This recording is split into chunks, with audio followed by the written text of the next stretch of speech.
그래서 하나님을 예배하는 모이는 교회 공동체로 이렇게 함께 있는데요. 특별히 이렇게 모이는 교회, 왜 모일까요?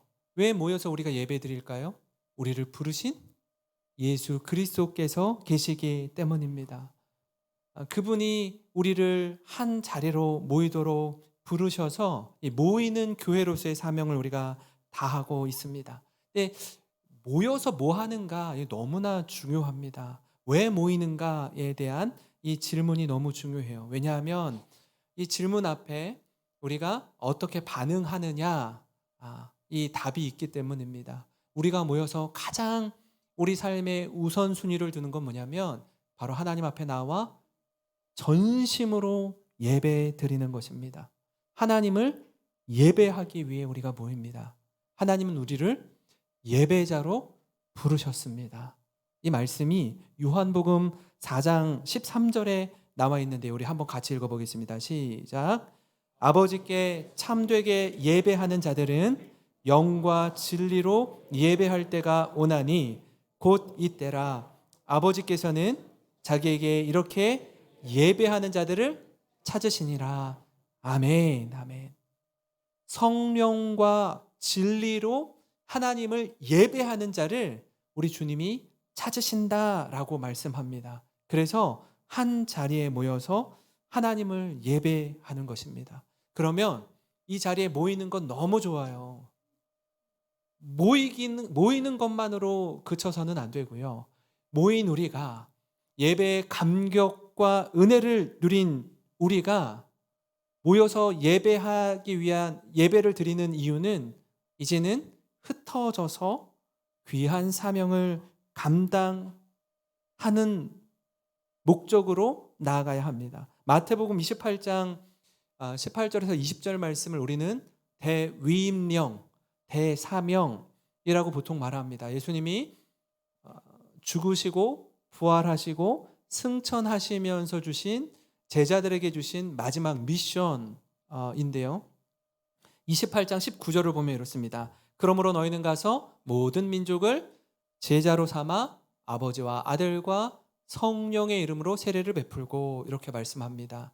이제는 너희는 가라, 이러는 거예요. 가서 제자 삼으라 라고 말씀합니다. 그러니까 모이는 교회의 사명을 감당하는 건 흩어지는 교회로서의 우리 각 사람이 흩어진 그 자리에서 교회의 사명을 감당하기 위해 모이는 것입니다. 다시 말씀드리면 흩어지기 위해 모이는 교회인 것입니다. 그래서 이 사명을 감당하는 데 있어서 오늘 초대교회가 어떻게 세워졌고 교회는 어떤 사명을 감당해야 되는지 말씀을 통해 우리가 좀 더 구체적으로 살펴보기를 원하는데요. 처음 이 땅에 세워진 교회, 바로 초대교회의 모습을 보면서 교회의 본질을 기억하고 사명을 감당하는 저와 여러분이 되기를 간절히 소망합니다. 교회의 본질 첫 번째는요, 성령의 임재로 태동된 공동체가 바로 교회라는 것입니다. 여러분, 하나님이 직접 세운 기관이 두 개가 있습니다. 첫 번째는 아담과 하와를 지으시고 인류 최초의 주례자가 되어주신 하나님께서 가정을 세워주셨습니다. 가정은 하나님이 세운 신적 기관입니다. 그런가 하면 또 한 가지 하나님이 직접 세운 기관은 교회입니다. 교회는 오순절 마가의 다락방에 모인 자들에게 성령의 임재를 통해서 교회가 태동되었습니다. 교회는요, 사람이 세운 게 아닙니다. 교회는 성령 하나님께서 세우셨습니다. 그런 측면에서 교회의 머리는 여기 서 있는 목사가 아닙니다. 교회의 머리는 그리스도 예수입니다. 사도행전 2장 2절부터 4절을 보시면 호련히 하늘로부터 급하고 강한 바람 같은 소리가 있어 그들이 앉은 온 집에 가득하며 마치 풀의 혀처럼 갈라지는 것들이 그들에게 보여 각 사람 위에 하나씩 임하여 있더니 그들이 다 성령의 충만함을 받고 성령이 말하게 하심을 따라 다른 언어들로 말하기를 시작하니라. 아멘. 여러분, 한 자리에 모여서 하나님을 예배하고 기도할 때 어떤 일이 일어납니까? 성령이 불과 같이 임하는 역사가 일어납니다. 여러분, 성령의 충만함을 경험하는 거예요. 그때 놀라운 일이 펼쳐지는데 그게 뭐냐면 성령의 말하게 하심을 따라 각기 다른 언어로 하나님의 큰 일을 말했다라고 성경이 기록하고 있습니다. 여기서 말하는 각기 다른 언어는 무엇이냐면 대한민국 사람이면 한국말을 하는데 한국말 외에 영어도 하고 독일어도 하고 이탈리아어도 하는 것처럼 배운 적이 없는데 다른 나라의 언어로 말하는 거예요. 어떤 말을 합니까? 하나님의 큰 일을 말합니다. 이때 놀라운 광경이 펼쳐지는데 그게 뭐냐면 오순절이어서 세계 전역으로 흩어져 있었던 유대인들, 그 흩어진 유대인들이 그곳에서 나고 자라서 배운 언어들로 마가의 다락방에 모인 성도들이 기도하고 복음을 선포하고 하는데 이 사람들이 예루살렘을 떠난 적이 없는 사람들인 것 같은데 어떻게 내가 나고 자란 언어로 하나님의 큰 일을 이야기할까? 저들이 다 알아듣기 시작하는 거예요. 흩어진 유대인들을 일컬어서 보통 디아스포라라고 말합니다. 그러니까 우리로 치면 한인들, 재미교포, 제1교포, 미국에서 태어나서 자란 2세들, 한인 2세들, 3세들 말하는 것처럼 유대인들이 이스라엘을 떠나서 세계 각지로 흩어져서 살고 있는 사람들을 디아스포라라고 하지 않습니까? 여러분, 성령께서 모인 그들에게 임하자 교회가 태동되고 예루살렘 교회가 세워진 것입니다. 성령의 임재를 통해 그리스도인으로 거듭나게 된 것입니다. 성령 충만함을 입은 베드로가 세계 각지로부터 온 디아스포라 유대인들에게 복음을 전합니다. 여러분, 복음을 들으면요 모두 예외 없이 한 가지 경험을 하게 됩니다. 그게 어떤 경험이냐면 마음에 찔림이 있는 거예요. 복음을 들으면 너나 할 것 없이 누구나 마음에 찔림을 경험합니다. 왜 찔릴까요? 왜 뜨끔할까요? 우리 모두가 하나님 앞에서 죄인이기 때문에 그래요. 모두가 죄인이기 때문에 복음을 듣고 말씀을 들으면 찔리게 됩니다. 오늘 말씀 2장 36절 37절을 보시면 그런즉 이스라엘 온 집은 확실히 알지니 너희가 십자가에 못 박은 이 예수를 하나님이 주와 그리스도가 되게 하셨느니라 하니라. 그들이 이 말을 듣고 마음에 찔려 베드로와 다른 사도들에게 물어 이르되 형제들아 우리가 어찌할꼬 하거늘. 마음에 찔림이 있어요. 아마 어떤 몇몇 분들은 이렇게 오해하는 경우도 있어요. 저 목사가 누구를 통해서 내 이야기를 듣고 뭐라고 말하는 거 아닌가? 이렇게 오해하는 수가 있어요. 착각하는 경우가 있습니다. 근데 그분뿐 아니라 옆에 있는 분도 그렇고 저기 있는 분도 그래요. 제가 여러분의 상황들을 다 일일이 알 수 없잖아요. 그죠? 예. 상황들을 모르는데 마치 나 들으라고 하는 것처럼 말씀을 전할 때가 있어요. 저도 그래요. 저도 우리 부목사님들이 말씀을 전할 때 뜨끔뜨끔할 때가 있어요. 왜 그렇죠? 복음을 들으면 모두 예외 없이 마음에 찔림이 있기 때문에 그렇습니다. 아, 이 말씀 내게 주시는 말씀이구나 라고 받는 거예요. 그래서 오늘 베드로가 전한 말씀을 듣고 복음을 들은 사람들은요 마음에 찔려 어떻게 반응하죠? 그러면 제가 어떻게 해야 됩니까? 앞으로 어떻게 살아야 됩니까? 라고 묻는 거예요.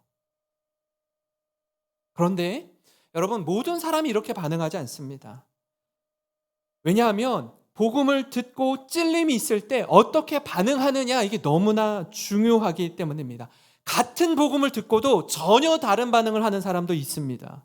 같은 맥락에서 교회가 부흥하고 성장하고 사역들이 많아지자 12사도가 사역하는 것으로 감당하지 못해요. 그래서 7명의 집사님들을 세웁니다. 사도들이 안수하고 집사님들을 세워요. 그 중에 한 사람이 스데반 집사님입니다. 근데 이 스데반 집사님이 복음을 전하는데 베드로가 전한 복음 그대로 예수 그리스도의 죽으심과 부활과 승천과 재림에 대해서 복음을 전하는데, 복음을 전하면 어떤 일이 일어난다고요? 찔림이 있어요. 찔림이. 집사님이 전했다고 이 찔림이 덜하고, 사도가 전했다고 이 찔림이 더 있고 그러지가 않고요. 동일하게 찔립니다. 말씀 앞에선 누구나 예외 없이요. 그런데 이 말씀을 듣고 찔리는데 찔림 이후에 어떻게 반응하느냐가 중요하다라고 했습니다. 사도행전 7장 54절을 보면요, 지금 우리가 2장에서 본 찔림과 다른 반응이 나타나는데요, 같이 한번 읽어볼까요? 시작. 그들이 이 말을 듣고 마음에 찔려 그를 향하여 이를 갈거늘. 누구를 향해서요? 복음을 전한 스데반 집사를 향해서 이를 갈았다라고 이야기합니다. 근데 계속 복음을 전하니까 이를 가는, 이게 분이 나는 것으로만 그치지 않아요. 듣기가 싫은 거예요. 듣기가 싫으니까 귀를 막습니다. 더 듣기 싫으니까 큰 소리를 지릅니다. 그리고 더 듣기 싫으니까 돌로 쳐서 스피커, 메신저를 돌로 쳐 죽입니다. 그 말씀이 사도행전 7장 57절, 58절에 나와 있는데요, 그들이 큰 소리를 지르며 귀를 막고 일제히 그에게 달려들어 성 밖으로 내치고 돌로 칠세 증인들이 옷을 벗어 사울이라 하는 청년의 발 앞에 두니라. 전혀 다르죠. 똑같은 복음을 듣는데, 형제들아, 우리가 어떻게 해야 됩니까? 라고 말씀 앞에 반응하는 사람이 있는 반면에 듣기 싫어요. 그런 말 하지 말라는 거예요. 기분 나빠요.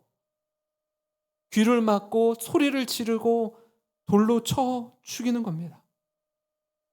사랑하는 성도 여러분, 말씀을 통해서 우리의 죄와 어리석음을 깨달을 때에, 마음에 찔림이 있을 때에 돌이키는 은혜가 있기를 간절히 소망합니다. 그것이 우리에게 복이요 은혜인 줄 믿으시기 바랍니다. 사도행전 2장 38절에 형제들아 우리가 어찌할꼬라고 말할 때에 베드로가 이렇게 말합니다. 베드로가 이르되 너희가 회개하여 각각 예수 그리스도 이름으로 세례를 받고 죄 사함을 받으라. 그리하면 성령의 선물을 받으리니. 믿으십니까? 회개하여 예수님의 이름으로 세례를 받을 때 성령이 그에게 임하시는 줄 믿으시기 바랍니다. 교회의 태동은 성령의 임재로 시작되는 것입니다. 이 은혜가 강같이 차고 넘쳐서 모든 성도님들의 삶에 충만하시기를 주님의 이름으로 축원합니다. 여러분, 그런가 하면 교회의 본질 두 번째는요, 모이는 교회로서의 사명, 즉 말씀과 기도의 공동체가 바로 교회라는 것입니다. 여러분, 성령의 임재가 언제 일어난다고요? 모일 때 일어납니다. 함께 할 때 일어나요. 삶의 자리에서 예배자로 살아가는 동시에 우리가 함께 모여서 예배드리는 이유가 바로 여기에 있습니다. 오늘 말씀 2장 1절입니다. 2장 1절에 오순절 날이 이미 이름에 그들이 다 같이 한 곳에 모였더니, 한 곳에 모여 있을 때에 성령이 급하고 강한 바람처럼 저들에게 임했다라고 말씀하고 있습니다. 함께의 정신이 구현될 때 놀라운 성령의 역사가 일어납니다. 우리가 지난 3년 코로나를 통해서 불가피하게 흩어진 교회의 사명을 감당했다면 이제 엔데믹 시대 가운데에 모이는 교회로서의 사명을 감당해야 될 줄 믿습니다. 여러분, 현장 예배를 통해 누리는 특별한 은혜가 있습니다. 성도가 함께 할 때 주시는 특별한 은혜가 있습니다. 사도행전 2장 42절에 그들이 사도의 가르침을 받아 서로 교제하고 떡을 떼며 오로지 기도하기를 힘쓰니라. 여러분, 함께 모여서 가르침을 받습니다. 말씀을 배우는 거예요. 하나님 말씀을 중심으로 우리의 삶을 나누고 교제하고 떡을 떼는 겁니다. 다시 말하면 소그룹 다락방이 이루어지는 거예요. 말씀을 나누고 삶을 나누며 뜨겁게 그 말씀 의지해서 기도하는 공동체가 되는 겁니다. 사도행전 2장 42절을 세 번역으로 보면 이렇는데요. 우리 같이 한번 읽겠습니다. 시작. 그리고 날마다 한 마음으로 성전에 열심히 모이고 집집이 돌아가면서 빵을 떼며 순전한 마음으로 기쁘게 음식을 먹고, 성전에 열심히 모이는 거예요. 예배를 사모하는 겁니다. 예배 가운데 성령의 충만함을 누리는 것입니다. 뿐만 아니라 집집이 돌아가면서 빵을 떼요. 성도의 교제가 있습니다. 작년 2학기 때 이제 셀을 다락방으로 전환하고, 저희가 처음 시작은 주일 오후 예배 전과 후로 대부분의 다락방들에 모이고 있지만, 우리가 궁극적으로는 각 가정, 집집마다 모여서 함께 울고 웃으며 말씀을 중심으로 하나님 앞에서 교제하고 삶을 나누는 그곳이 바로 다락방입니다. 다락방이에요. 그래서 지금 몇몇 다락방들은 가정을 돌면서 함께 말씀을 나누고 있습니다. 궁극적으로 우리가 지향해야 되는 모습은 가정을 오픈하고 같이 삶을 나누는 것입니다. 제가 올해 제자훈련 1기를 시작하면서 아마 신청서를 보신 분들은 아실 거예요. 그 신청서에 몇 가지 질문들이 있는데 그 중에 한 두 가지 질문은 이런 겁니다. 배우자의 동의를 받으셨습니까? 여기에 답하셔야 돼요. 또 하나, 훈련을 하시게 되면 여러분의 가정을 오픈할 수 있습니까? 이 질문이 있었어요. 왜냐하면 훈련을 받을 때에 가정을 오픈한다라는 의미는 집사님, 권사님, 제가 집사님을, 권사님을 있는 모습 그대로 품고 수용하고 용납하겠습니다. 저도 그렇게 해주십시오 라는 의미를 담고 있는 겁니다. 그래서 훈련을 처음 시작할 때 제가 먼저 저의 집을 오픈했습니다. 우리 같이 모여서 하나님 앞에 예수님의 제자로 세워지는 훈련받는 시간이 되기를 소망합니다. 사실 각기 형편이 다 달라요. 어떤 분들은 너무 또 가정이 어렵고 힘든 시기를 보내는 분들도 있습니다. 어떤 분은 다른 이들보다 조금 더 여유가 있고 넉넉한 분도 있어요. 어떤 형편 가운데 있든지, 어떤 상황 가운데 있든지 우리가 그리스도 예수 안에서, 복음 안에서 하나 된 공동체입니다를 고백하고 인정하고 존중해 주는 것입니다. 다락방도 그와 같은 모임으로 함께 나아가는 거예요. 내가 성도님을 있는 모습 그대로 받아들입니다. 저도 우리 성도님들께서 그대로 용납해 주시고 받아주시기 바랍니다. 이게 함께 울고 함께 웃었던 초대교회의 가장 아름다운 모습이었다라는 겁니다. 사랑하는 성도 여러분, 코로나 이후 우리 교회는 모이는 교회로, 모이기에 힘쓰는 교회가 되기를 간절히 소망합니다. 여러분, 모이면 예배하고, 모이면 말씀 보고, 모이면 기도하는 겁니다. 모여서 말씀을 중심으로 삶을 나누는 거예요. 여러분, 서로의 삶을 나눌 때 성령의 충만한 은혜와 교제를 나누게 될 줄 믿습니다. 서로가 서로를 사랑하고 신뢰하는 가운데 하나됨을 누리는 모든 성도님들 되시길 주님의 이름으로 축원합니다. 여러분, 우리가 지금 교회의 본질에 대해서 함께 나누고 있는데, 첫 번째는요, 교회는 무엇보다 성령의 임재를 통하여 태동된 공동체라고 말씀드렸습니다. 교회는요, 사람이 세운 것이 아닙니다. 교회는 하나님이 세우셨습니다. 그렇게 교회는 하나님이 이끄시고 주도해 가시는 줄 믿습니다. 우리는 그 주님의 이끄심, 주님의 인도하심에 온전히 순종하면 됩니다. 말씀에 순종할 때에 놀라운 복과 은혜를 누립니다. 뿐만 아니라 교회는 모이는 교회로서의 사명을 감당합니다. 말씀을 중심으로 모이고 말씀을 의지해 우리가 기도의 자리로 나아가는 거예요. 다락방 소그룹으로 모여서 여러분 세상 이야기하고 자식 자랑하고 돈 자랑하고 외모 자랑, 건강 자랑하지 않습니다. 요즘엔 이런 말들이 있더라고요. 그 어르신들이 뭐 자식 자랑이나 뭐 손자, 손녀 자랑할 때는 이렇게 10,000원 하나 딱 꺼내놓고 해야 된대. 자식 자랑하려면 10,000원 딱 놓고서 자랑해. 이렇게 좀 쏘면서 자랑하라라는 거죠. 그런 자랑하는 곳이 아니라 말씀을 통해서 우리의 삶을 나누고 말씀 붙들고 뜨겁게 기도하는 공동체가 교회라는 것이에요. 여러분, 마지막으로 교회의 본질은 흩어지는 교회로서의 사명을 감당하는 것입니다. 다시 말해서 각기 뿔뿔이 흩어져서 있는 그 자리에서 우리의 믿음을 삶으로 증명하는 공동체가 교회라는 거예요.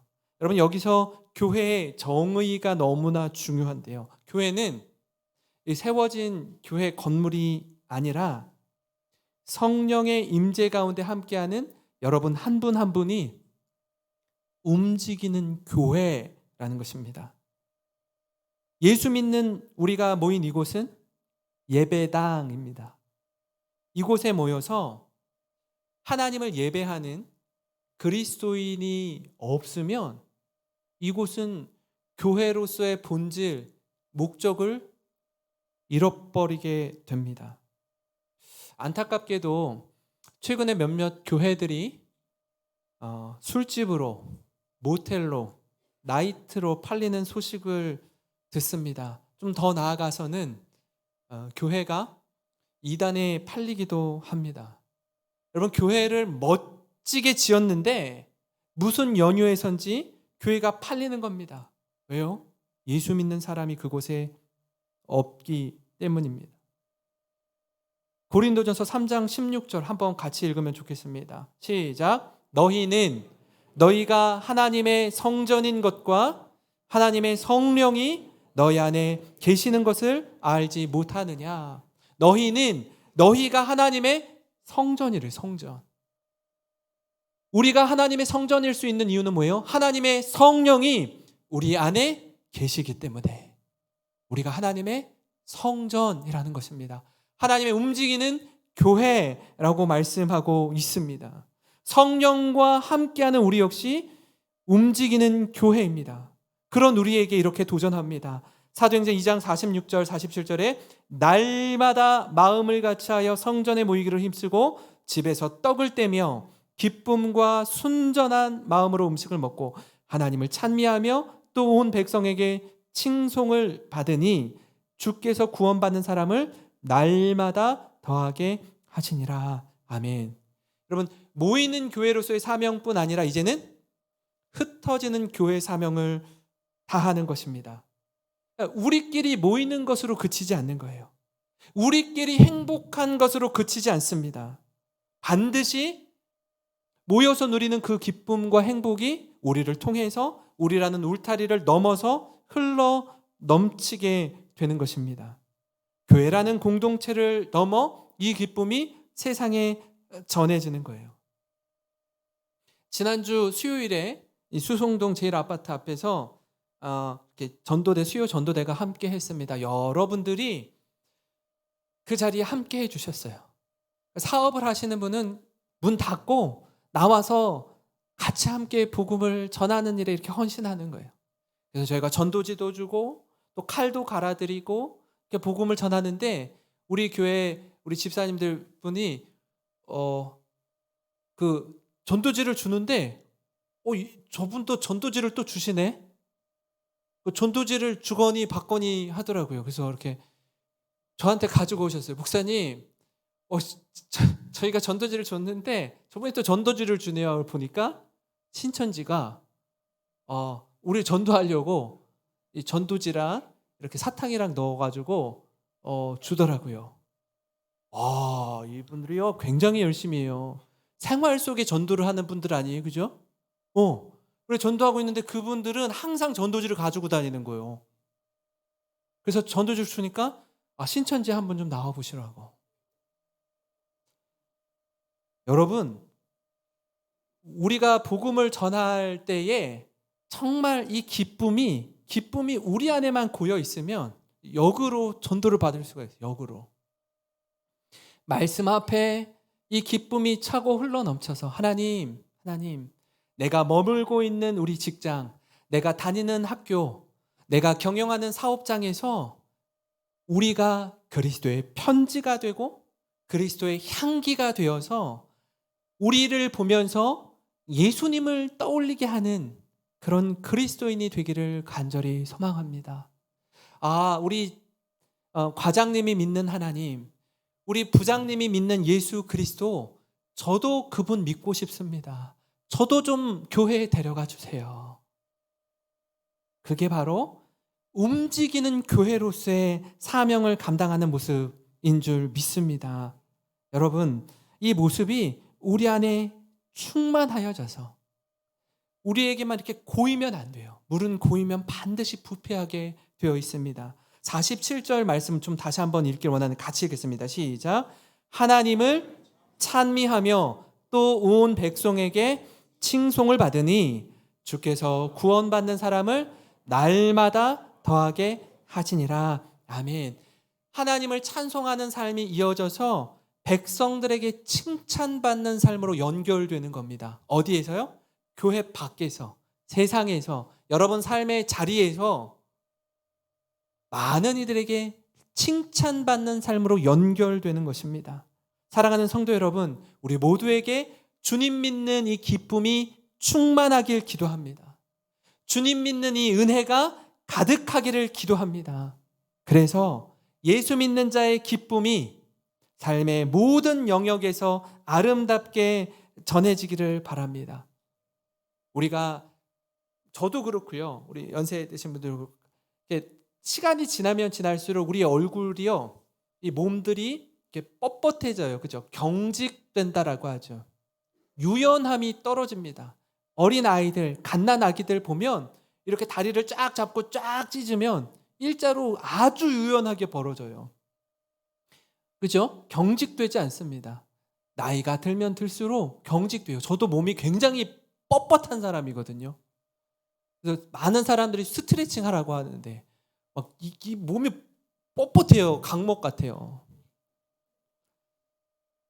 얼굴 표정도 마찬가지예요. 저보고 아내가 좀 말씀을 전할 때 좀 웃으면서 하래요.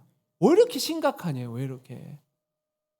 그래서 많이 웃으려고 애를 쓰는데, 우리 모두가 있는 자리에서 말씀을 전할 때, 또 말씀대로 살아갈 때, 저분은 뭐가 그렇게 좋길래 늘 싱글벙글일까? 어떻게 저분은 얼굴이 해같이 빛날까? 예수 그리스도가 우리를 다스리고 우리 안에 충만할 때 자연스럽게 우리의 얼굴이 해같이 빛나게 될 줄 믿습니다. 그래서 나를 통해서 내가 믿는 예수님이 증거되며 함께 은혜를 누리는 믿음과 소망과 사랑의 공동체, 우리 영생교회 믿음의 공동체가 되기를 주님의 이름으로 축원합니다. 우리 말씀을 기억하면서 함께 찬양하고